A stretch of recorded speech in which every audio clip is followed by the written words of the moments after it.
Bonjour à tous, aujourd'hui je vous propose un pilote dans lequel j'ai filmé des personnes en train de jouer à un wargame, un jeu de figurines. C'est expérimental et je vous invite à réagir par la suite. Les conditions de tournage n'ont pas été parfaites, ça secoue un peu et je me suis interdit de faire des montages qui auraient pu rendre le tout beaucoup plus sexy. Après l'épopée napoléonienne, les Prussiens, traumatisés par leur défaite, fondent la Kriegsakademie pour former leurs officiers. Dans les innovations, on note l'apparition du jeu de plateau, le Kriegspiel ou Wargame. L'idée était qu'en leur faisant faire des scénarios, on arriverait à transmettre aux officiers un certain sentiment de la guerre et on leur ferait explorer des possibilités dans les futures campagnes.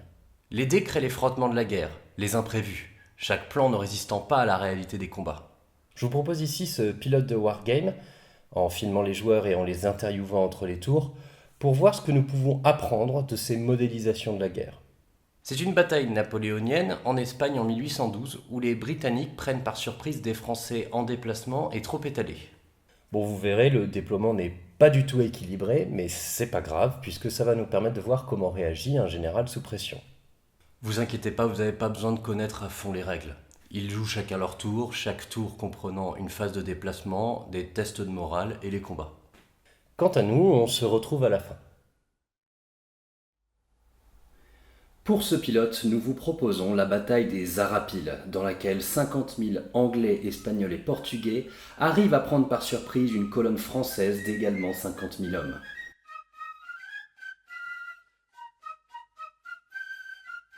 Pour nos joueurs, nous aurons Antoine, qui s'occupera des Anglais, qui seront représentés en rouge, et de l'autre côté, Paul et Valentin, qui feront les Français en bleu. Comme vous pouvez le voir sur cette carte, les Français sont très étalés, là où les Anglais sont déjà prêts au combat. Les Français auront donc au moins un tour pour se remettre en ordre de bataille, mais demandons leur avis aux joueurs. Donc nous sommes le 20 juillet 1812, en Espagne, un petit peu au sud de Salamanque. Et ça fait à peu près maintenant une semaine que mon armée est en train de se replier en direction de Salamanque, talonnée par l'armée française commandée par le maréchal Marmont. Bon alors, on est dans une position extrêmement précaire. Extrêmement, oui. Je vais jouer en premier, je vais passer à l'attaque, et en fait, comme je ne suis pas un garçon très original, j'ai décidé que j'allais suivre le plan du général Wellington. Qu'on ramène le gauche sur le centre, qu'on fixe le dispositif anglais en plusieurs endroits, en particulier sur la droite, et que en fait le plan, là où on a vraiment une petite porte de sortie, je dirais, ou une petite chance de faire de l'offensive, c'est sur le centre. Edward, bousculez-moi tout ce que vous avez devant, et Pakenham est parti tout droit. La priorité étant de ramener la gauche Oui. et de faire une zone de front la plus restreinte possible. C'est ça. Réduire au maximum l'étendue pour que les Anglais ils se chevauchent les uns sur les autres et que voilà, faire l'effet thermopile un peu. Parce qu'en fait les Français ne s'attendent à ce moment-là absolument pas à ce que les Anglais les attaquent. Ouais, hein. Ça va être compliqué. Parce qu'ils n'arriveront pas en 2 tours d'aller tomber dessus, quoi. C'est de la cavalerie, hein. Ah putain, oui, j'avais oublié ce détail. Ils vont très vite, hein. Donc mon plan, ça va être globalement d'avancer sur toute la ligne et d'essayer de semer le maximum de chaos dans le dispositif français. Et donc peut-être à la limite sacrifier Thomière et ramener Macon. C'est ça. Globalement, je vais un petit peu agir comme un judoka. Je vais essayer de déséquilibrer mon adversaire, puis de le faire tomber. Et sachant qu'il est déjà en fait en déséquilibre, puisque je viens de le prendre à la faute. Mais ça va être très en contre et on croise les doigts. Après sur le long terme, on va faire que prendre. Hein. C'est ça. C'est un peu ça va être une longue journée. Ça va être une journée un peu longue, ouais. Mais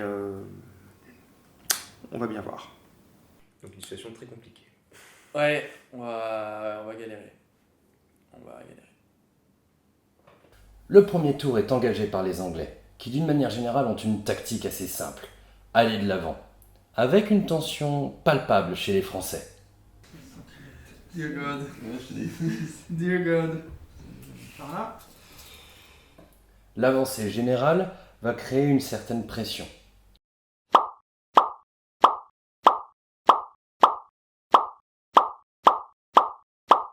Le tour est terminé. Par là aussi. Ah non, pardon, j'ai pas ma cavalerie. Ouais, parce que.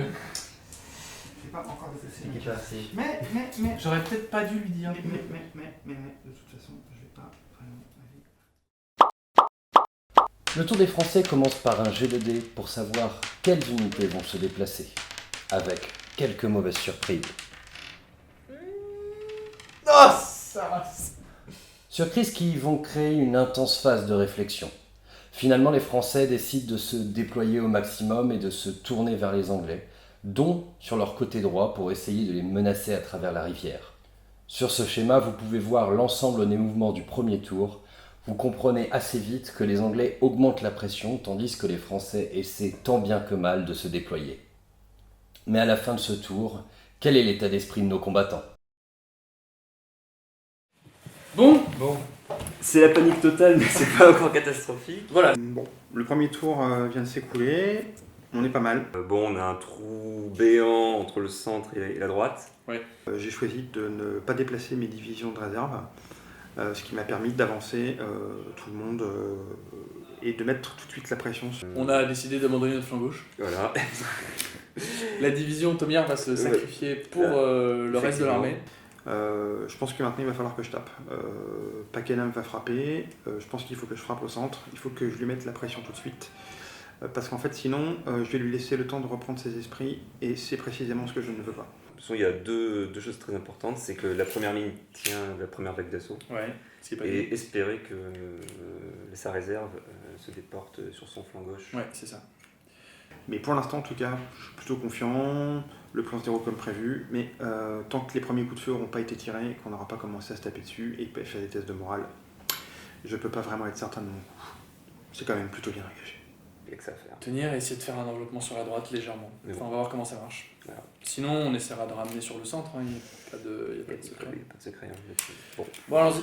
Pour leur deuxième tour, les Britanniques décident de passer à l'attaque. Si l'ensemble de l'armée avance et augmente la pression, les combats ont lieu sur la gauche française, leur centre gauche et leur centre droit. Il faut savoir que dans ce jeu, le moral a une importance capitale. On teste donc d'abord si les unités sont capables de tenir le rang. Ensuite, les combats ont lieu. Bah, déjà, on va essayer de voir qui survit à ce tour-là. Et après, on voit ce qu'on peut faire. Faut pas faire ça. Génial. Damn it. C'est raté, ça fait chier. Alors maintenant, c'est le combat. C'est le combat. On a une, deux, trois. Dans l'ensemble, le moral est équilibré. Sur la carte, vous voyez que la pression des Anglais augmente encore une fois. Mais les résultats du combat peuvent encore redonner de l'air aux Français. Niet. Rien. C'est magnifique. Rien du tout. Rien. La gauche française, du fait de la supériorité des Britanniques, craque. Au centre, c'est une autre histoire. Une touche. Deux touches. Une touche. Deux touches. C'est bien, c'est bien. T'as vraiment du bol. C'est bien. C'est toi qui lance. Sur les 3-6 là.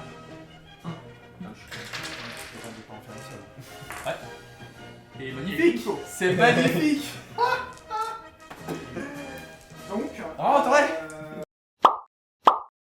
Ainsi, on peut voir que les Français ont réussi à repousser une bonne partie de l'attaque britannique, ce qui leur permet de reprendre de l'air et qui jette un certain froid sur le plan d'Antoine. bon, alors ça n'a pas aussi bien marché que ce que je pensais, mais c'est pas très très grave. Et du coup, on va se retrouver dans le dur et dans en fait ce qu'est, je crois, vraiment et fondamentalement la gestion d'une bataille, c'est-à-dire la gestion du chaos, la gestion de l'imprévu. Mon seul espoir pour l'instant, de ce point de vue-là, même si effectivement je suis vraiment pas du tout inquiet, c'est que ce qui vient de m'arriver les pousse à un excès d'optimisme, hein, et que cet excès d'optimisme les pousse à faire quelque chose de déraisonnable que je pourrais exploiter. Donc je vais essayer d'avoir l'air un peu contrit, histoire de les mettre un peu en confiance. Pourtant, les Français, durant leur deuxième tour, préfèrent ne pas en profiter pour attaquer, mais pour se reformer. Ils densifient leur centre gauche, abandonnent complètement leur aile gauche. Leur centre, lui, revient sur une ligne à peu près correcte, mais est obligé de reculer, tandis que la droite se masse sur la rivière pour menacer la gauche anglaise. Les Français ne créent donc aucun combat, ce qui nous laisse la place maintenant pour demander aux intervenants ce qu'ils en pensent. Alors c'est très bizarre. Bon. Eh ben, c'est de mieux en mieux. En fait, je pensais qu'ils allaient essayer d'exploiter en particulier mon échec au centre. Pas du tout.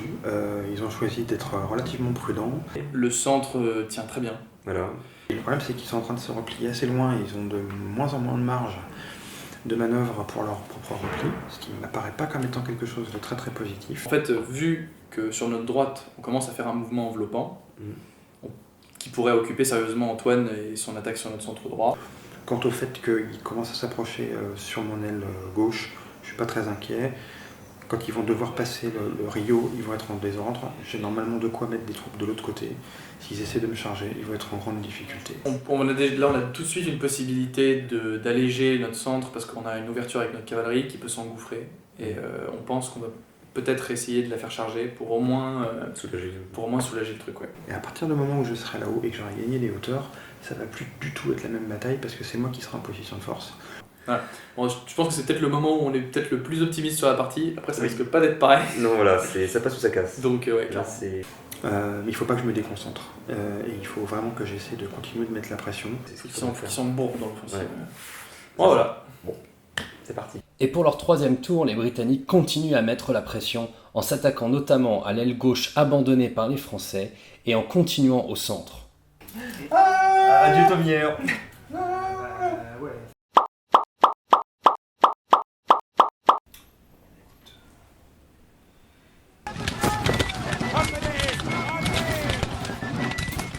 Dans l'ensemble des mouvements, on notera aussi le fait qu'une partie de la réserve britannique se détourne vers la rivière pour s'occuper des Français sur leur gauche. L'avantage pour les combats est clairement du côté des Britanniques. Bien. Alors là, pour le coup, Pour lui, lui, de toute façon, il est vaporisé en fait. Ouais. Il déroute plein de mouvements. Donc, ça passe. C'est Un. bon. Je fais 5. C'est bon. Il rate son test. Pas de 6 de suite. Si. Con. C'est dit. Ok, bon, la prochaine fois c'est moi. Si, ok. Et c'est tout pour les tests de morale. Ah, ça craint. Maintenant, les combats. Je fasse 6 quoi. Il faut faire 6, ça fait égalité. 3. Ça suffit pas, donc tu peux l'enlever. Bon. Donc t'as une division anéantie. Rien. Je fais toujours rien. Et rien. Je fais rien. On notera tout de même une bonne résistance du centre-gauche français. 0. Deux touches. Un sale. C'est bon, donc pas de perte. T'en affiches 3. T'étais en désordre, tu passes en déroute, tu prends une perte supplémentaire et tu recules de 16 cm. 2 touches, 2 PV donc. 3 PV, plus 1, 4 PV au total, tu perds. Et il est mort. Ça m'étonne pas, donc tu peux l'enlever. Sur ce tour, on peut clairement dire que les Britanniques ont pris un ascendant majeur. La gauche française est complètement annihilée et son centre voit plusieurs trous s'ouvrir, notamment avec la disparition d'une brigade. Eh ben, patatras. Ouais. Le centre a disparu, Ouais, quasiment. Ce que je craignais s'est produit, en plus par ma faute. Un petit peu trop à droite, à mon goût, parce que du coup on va devoir envoyer les cavaleries qu'on avait prévues directement dans le choc. Du coup, ça va être Ouais. les pompiers. Et là, Bon, on est dans une situation très mauvaise. Oui, bien, on pouvait espérer, et ce qui devait nous sauver finalement, c'est... J'espère juste que notre tour rattrapera un peu les trucs. Ouais. Et c'est compliqué pour C'est l'instant. très compliqué. Voilà. À leur troisième tour, les Français décident de continuer sur la gauche britannique et de s'élancer à travers la rivière, ce qui désorganise notoirement leurs troupes. Et là on y va. Hein. Pof, allez. Bam bam, ok. Donc là on a plus ou moins comblé le creux. La cavalerie de leur centre droit est également lancée. Le reste de leur mouvement peut se résumer par un certain colmatage du centre. Pour les combats engagés par les Français, malheureusement, en voici un résumé rapide. Donc tu déroutes, tu fais 16 cm tout droit. Voilà. Tu perds un point de vie. Et tu recules de 12 cm. Tu recules de 12 cm, je crois. Pareil. Pareil. Même régime. Même régime, donc en désordre. Ouais. Sois heureux, tu peux pas te charger. 3, 5, donc c'est toi qui perds. Donc quand tu étais en désordre, tu passes en déroute. Tu perds un point de vie supplémentaire. Et tu t'en vas. À la fin, ce troisième tour ne fait que confirmer l'attaque des Britanniques. La droite française recule en général, la charge de la cavalerie s'est avérée inutile et le centre reste partiellement colmaté. Eh ben, ça se passe pas trop mal. Et ben, c'est la catastrophe maintenant. Oui, ça se concrétise. Ça se concrétise, c'est voilà, la machine à perdre est lancée. Ouais, nos offensives ont réussi nulle part. J'étais pas outre mesure étonné qu'il se rate parce que globalement, de la cavalerie qui charge de l'infanterie qui n'est pas entamée, c'est quand même assez hasardeux. La division seule sur sa gauche était extrêmement alléchante. Ah ouais, non, il y avait le... Même s'il y avait le ruisseau devant, elle était alléchante, c'était favorable à un enveloppement. Ils subissent beaucoup et je pense qu'ils devraient essayer de moins subir. Ils ont fait une énorme erreur en attaquant à travers le ruisseau. Moi je regrette pas, j'ai pas trop de... Oui, de toute façon, il n'y a pas de regret, c'est une bataille qui était quand même perdue Oui, en 40 ouais. minutes Ouais, pour les Français. Là, on a tenu 3 heures, on est content. À peu près 3 heures, c'est un peu pas mieux mal, que la c'est pas mal, réalité. c'est pas mal.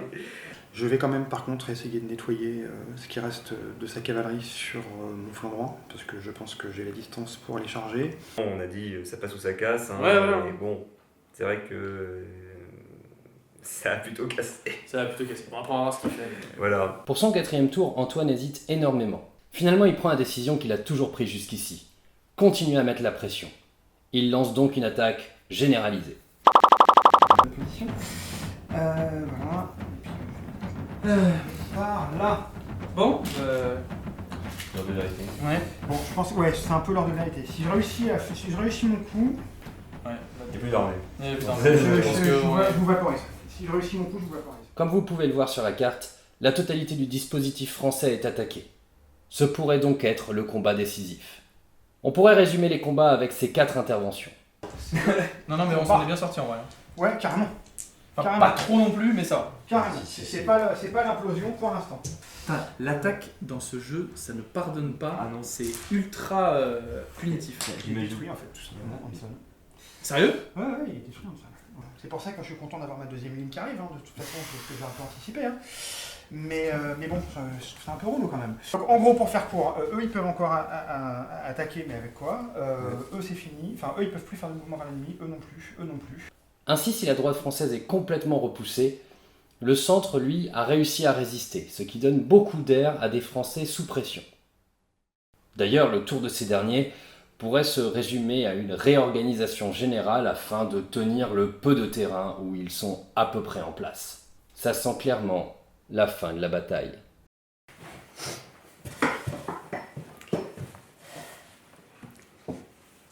Bon, ça se passe plutôt bien malgré le revers des armes au centre. Bon, la bataille est perdue. Oui, mais ça est perdu de façon... Maintenant, il reste à savoir comment on s'en va. Oui. Je pense que globalement la bataille est à peu près gagnée. Je vais lancer une nouvelle ligne à l'assaut. Et puis on va essayer de démolir ce qu'on peut démolir. On peut pas lancer une contre-offensive. Non, plus rien. moi je serai lui, je bougerai. Mais il faut quand même terminer le travail. On a déjà pris plus cher. Oui, Pour c'est vrai, là, Pour on a le pris coup, on a plus cher. déjà pris bien Bon. tarif. Au moins, au moins le centre a tenu. Ouais, c'est vrai. Ce qui n'a pas été le cas dans... Ce qui n'a pas été le cas partout. Ouais. Partout. Bon, bah voilà. Et voilà. Les Français étant bien recroquevillés sur leur centre, les Britanniques hésitent, mais lancent un dernier assaut. Ah! Il y en a marre. Leur effort est majoritairement mené sur la gauche et le centre droit français. La poursuite à travers la rivière est anecdotique. Pour les combats, on peut dire que les Français boivent la ciguë jusqu'à la lie. Une touche, donc t'es mort. Oui. Tout bien. Par contre, toi, tu fais un 2, faut pas faire un 1. Voilà. Et voilà. Donc, la division dragon, elle est considérée comme étant... Non, oui, tu peux l'enlever. Ils détruisent la cavalerie de la droite française. C'est à ce tour que ces derniers abandonnent. Bon, bah voilà. Bon, On peut le grillage. on jette l'éponge? Ah bah là, plus grand chose à faire. Hein. Non, c'est bon. Je pense que la ligne... C'est bon. C'est sûr. enchaîner. Bon, on fait un petit récap à 3. Hein. Je pense qu'on peut faire un petit récap à 3, mais ça peut être pas mal. It's a glorious day today. Eh ben, le sens de l'histoire n'a pas été retourné. Ouais, moi je suis pas complètement déçu de ce qu'on a fait. J'ai poussé tout le temps. J'ai mis la pression sur le français tout le temps. J'ai fait en sorte qu'il ne puisse pas trop transférer potentiellement certaines de ses troupes à droite ou à gauche. Et puis un avantage anglais sur énormément de points. La position des troupes. La position des troupes, leur cavalerie. avantage de cavalerie lourde qui est conséquent, parce que notre cavalerie n'a absolument servi à rien, alors que la leur, elle perce tout un flanc qui est à leur disposition dès le départ. Le combat est assez brutal, assez incertain par certains aspects, mais en même temps, globalement, à partir du moment où on est capable d'attaquer au bon endroit, de mettre la pression, et surtout d'avoir des deuxièmes lignes qui permettent de faire un roulement et de faire en sorte que les premières unités qui ont un petit peu pris de perte soient remplacées par des unités fraîches, soit d'une deuxième division, soit d'une seconde ligne, je pense que c'est vraiment la clé, et à mon sens c'est une des clés en fait des batailles napoléoniennes.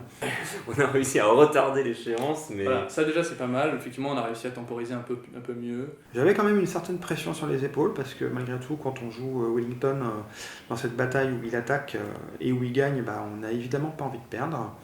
Nous on a été réduit progressivement. Et progressivement. Mais comme je dis tout à l'heure, je regrette pas la volonté de Tonnet sur le flanc droit, peut-être un peu précipité. Je pense que Ouais, pas le si choix. on avait su que le ruisseau créait de tels problèmes, on l'aurait pas fait. Je les ai trouvés timorés, ils n'ont quasiment jamais chargé avec leur infanterie.